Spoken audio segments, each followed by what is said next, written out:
Eu sou a videira verdadeira e meu Pai é o lavrador. Toda vara em mim que não dá fruto, atira. E limpa toda aquela que dá fruto, para que dê mais fruto. Vós já estáis limpos pela palavra que vos tenho falado. Está em mim e eu em vós. Como a vara de si mesma não pode dar fruto se não estiver na videira. Assim também vós, se não estiverdes em mim. Eu sou a videira, vós as varas. Quem está em mim e eu nele, este dá muito fruto, porque sem mim nada podeis fazer. Se alguém não estiver em mim, será lançado fora como a vara e secará. E os colhem e lançam no fogo e ardem. Se vós estiverdes em mim e as minhas palavras estiverem em vós, pedireis tudo o que quiserdes e vos será feito. Amém? Glória a Deus. Vamos pensar, irmão, na possibilidade ou na realidade de nós estarmos, ou algum de nós já estamos aqui, dentro de um propósito de Deus, para um plano maior, para um feito maior nesta terra. Então quero dar um título para esta minha fala dessa noite. Mensagem nossa dessa noite: vivendo a vida de Deus. Vivendo a vida de Deus. Será que nós paramos para pensar o que Deus tem planejado para nós e quer que nós vivamos para que Ele seja engrandecido nesta terra através das nossas vidas? Quando nós lemos a palavra de Deus, lá no Antigo Testamento, e nós começamos então a ver a história de homens que Deus usou de uma forma tremenda, homens igual a nós, com os mesmos defeitos, talvez que nós tenhamos, talvez um homem com defeitos maiores do que nós.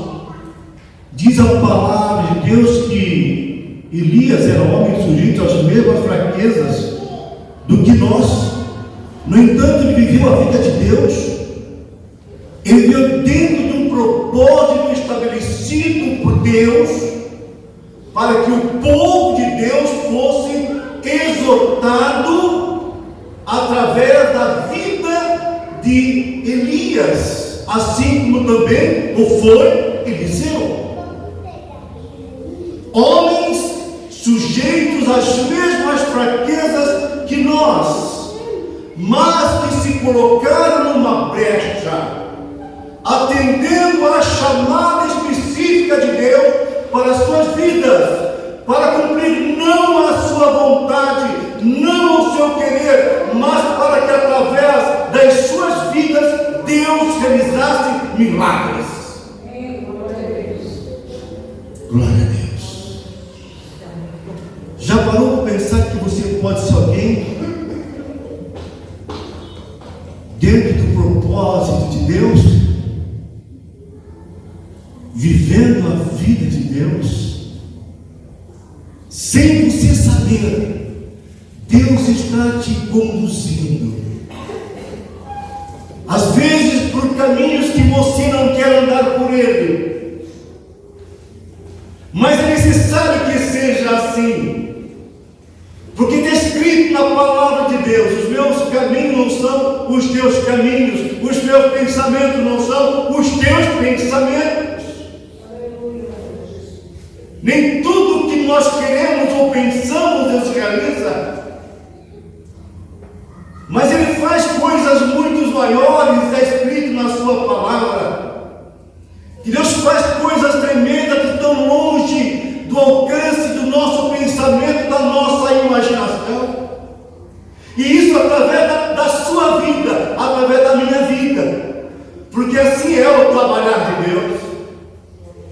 Glória a Deus. Quando nós olhamos para a vida de Jeremias, que é conhecido como profeta chorão, como que este homem sofreu. Ele estava vivendo a vida de Deus. Aleluia. Ele estava dentro de um contexto estabelecido por Deus para tratar com Israel. E ele era um homem que Deus achou condições, caráter, firmeza, lealdade, dignidade para que Deus usasse. Aleluia. Por esta causa ele sofria, chorava. Aleluia.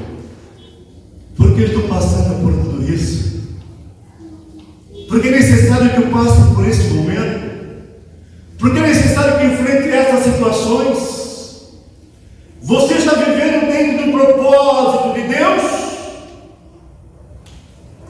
Você crê que Deus é o Senhor, o mentor da sua vida?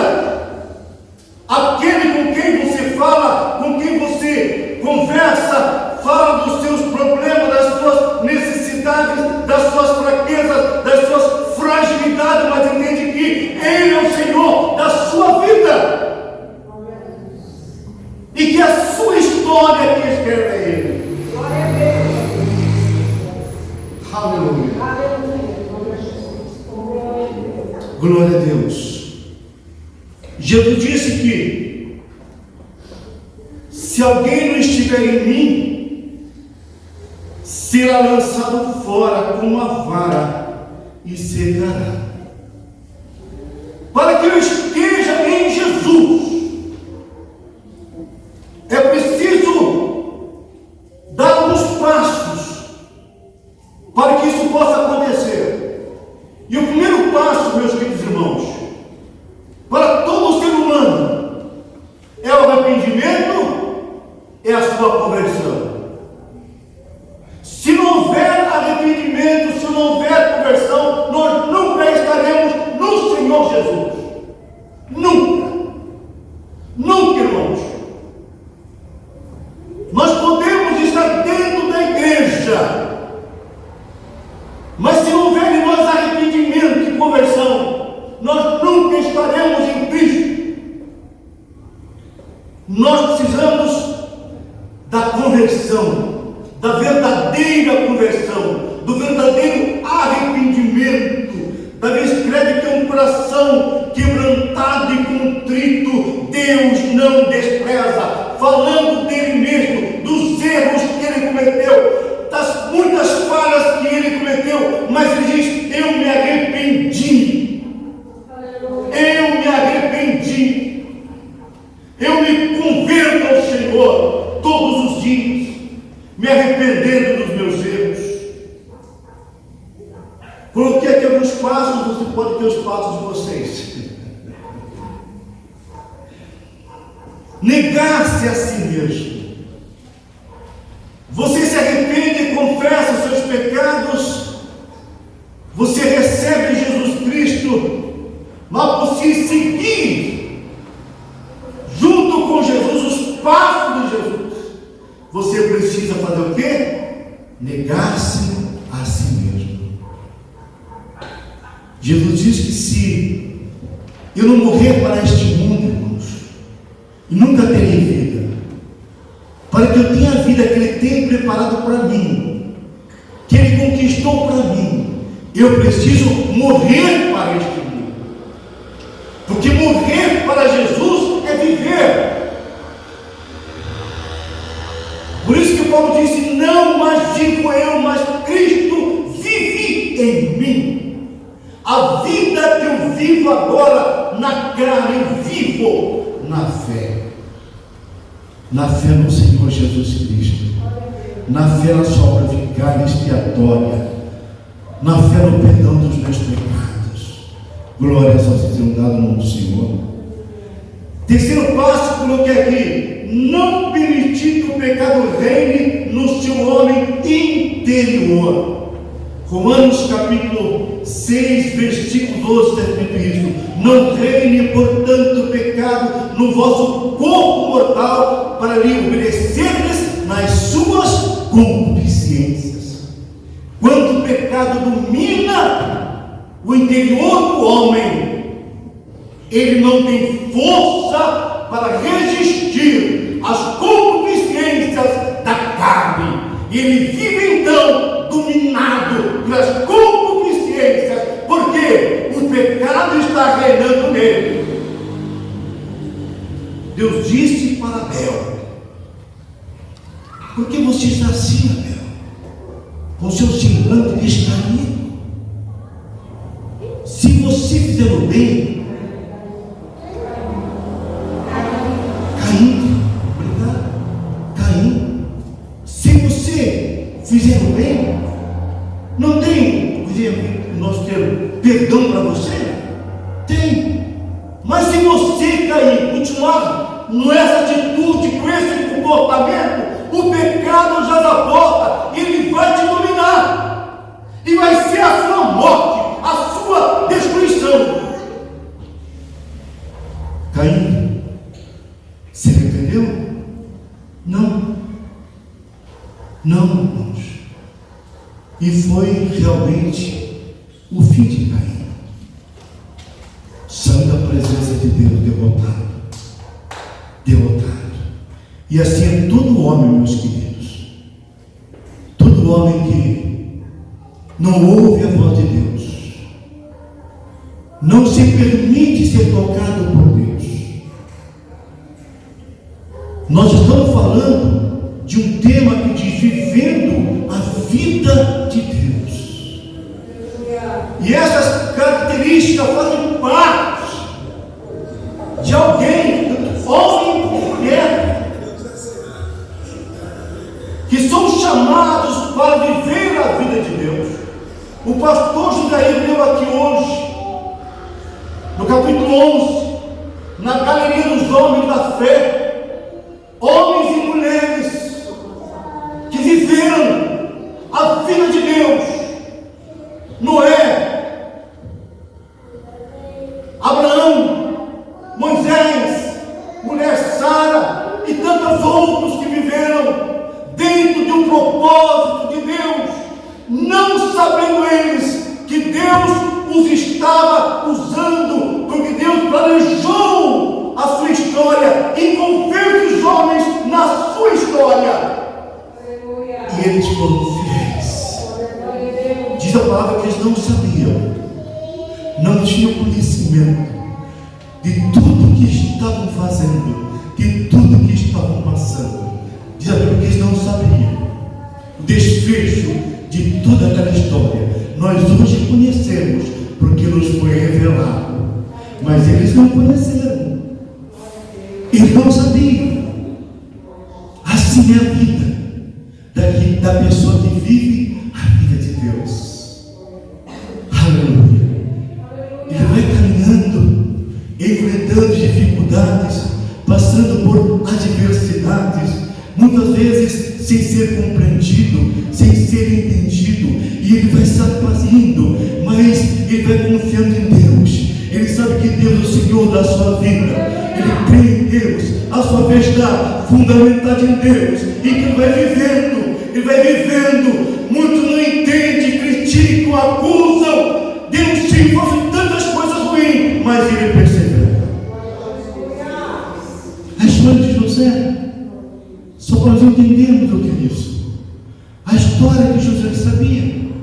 A gente comenta aqui que José contou o sonho dele, não devia ter contado o sonho, mas ele tinha que contar o sonho.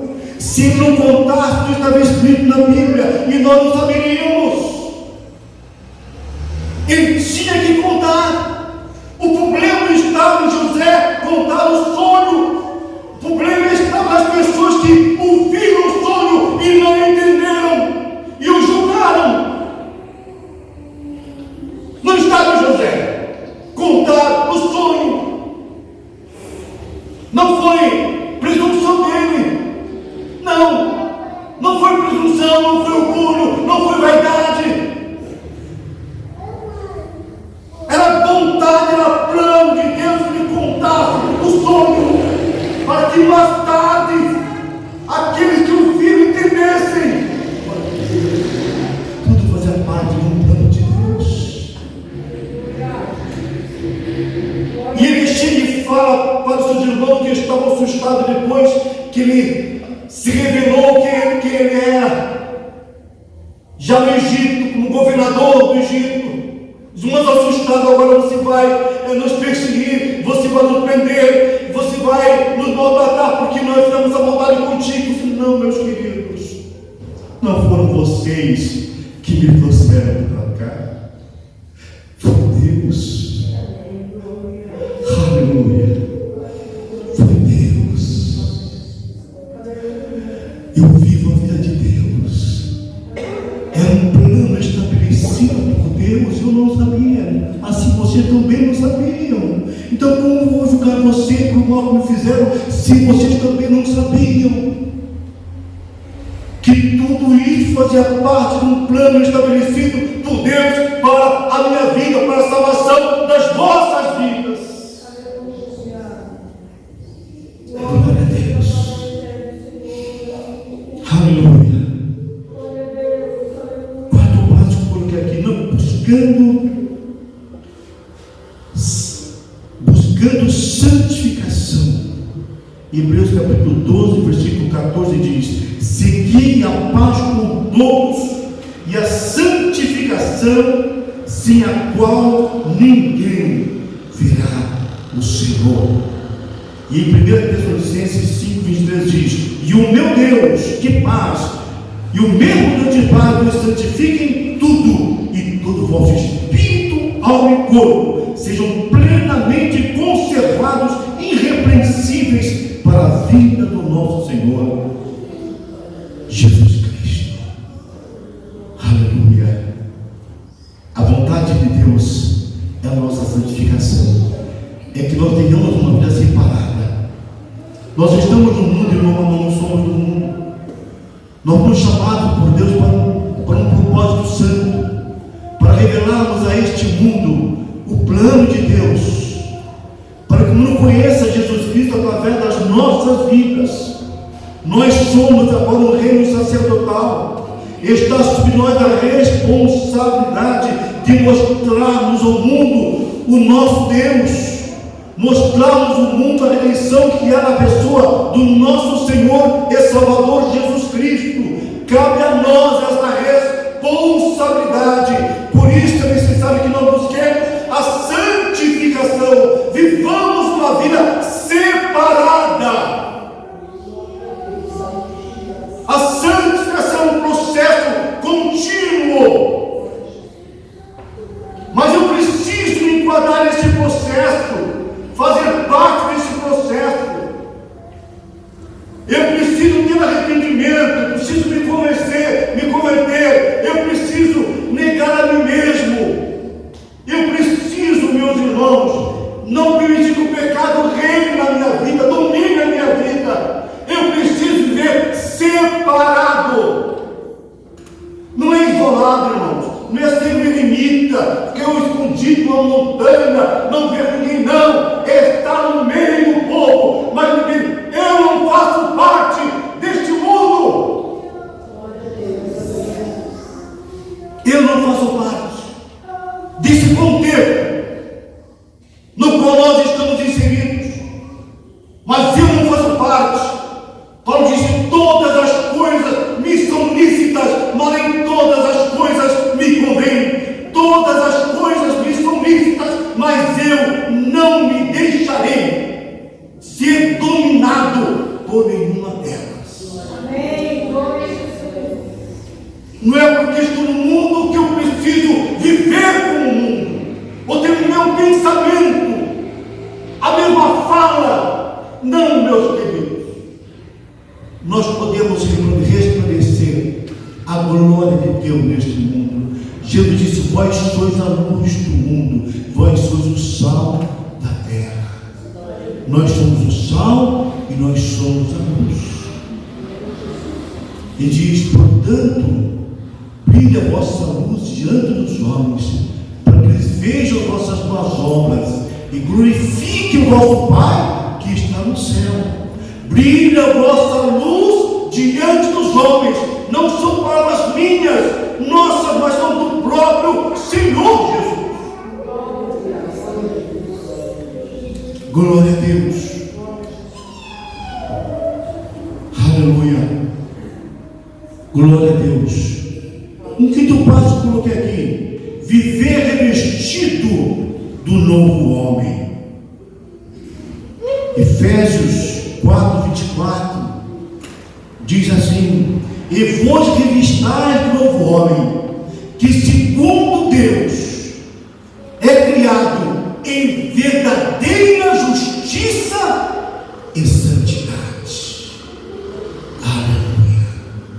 Mas revestivos do novo homem, que segundo Deus é criado em verdadeira justiça e santidade. O novo homem. Jesus disse para Nicodemos: necessário vos é nascer de novo. Sem o novo nascimento não há salvação. Não há salvação. Nós precisamos todos os dias buscarmos ser novas criaturas. É importante isso. Se revestir do novo homem. Esse novo homem que nós fomos chamados para ser em Cristo Jesus. Se vós estiverdes em mim, as minhas palavras estiverem em vós.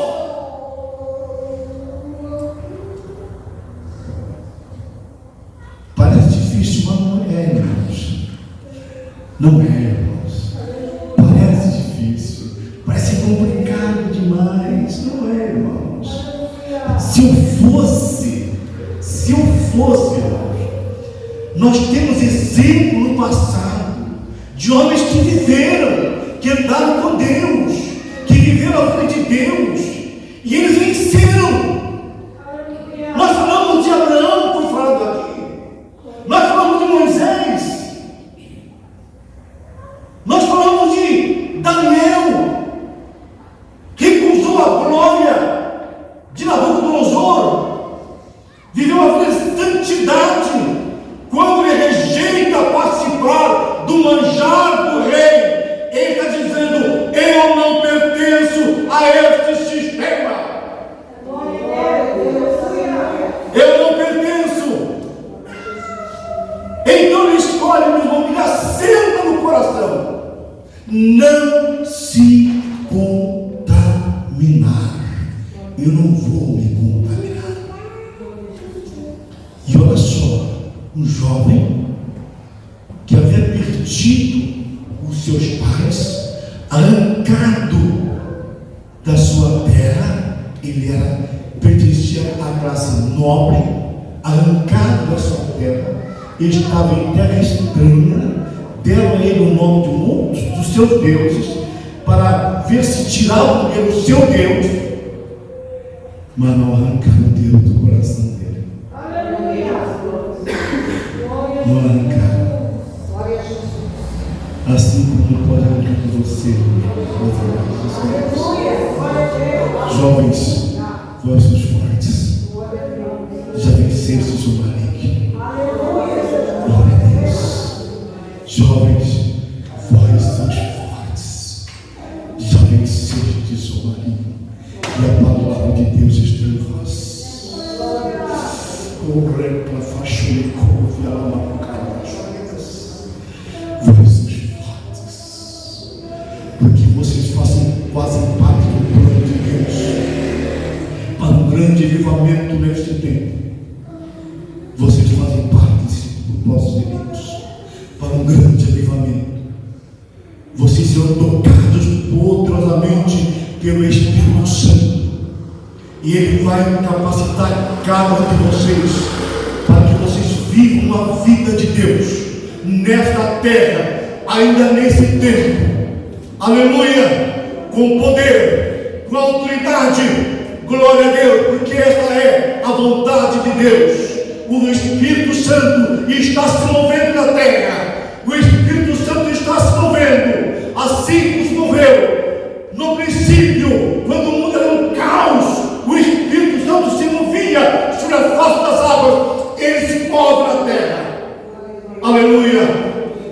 se move na terra e vidas estão sendo alcançadas por Ele, vidas estão sendo transformadas por Ele, vidas estão sendo impactadas por Ele, e Deus está usando, e Deus vai usar vocês.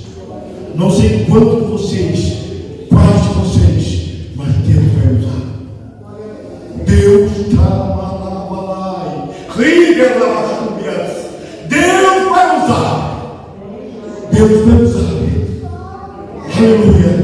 Só fique no propósito de Deus. Aconteça o que acontecer, venha o que vier, permaneça no Senhor. Creia que Deus é o Senhor da sua vida. É Ele que te sustenta, é Ele que te dá vitória, é Ele que te dá livramento, é Ele que te fortalece, é Ele que te livra da cilada do diabo, é Ele, não é você, é o Senhor da sua vida. Glória a Deus. Estou indo pensar agora. Sétimo passo: ser um homem ou uma mulher de fé. Eu leio Hebreus 11:6. Ora, sem fé é impossível agradar a Deus, porque é necessário que todo aquele que se aproxima de Deus creia que Ele existe e que é galardoador dos que o buscam. Amém?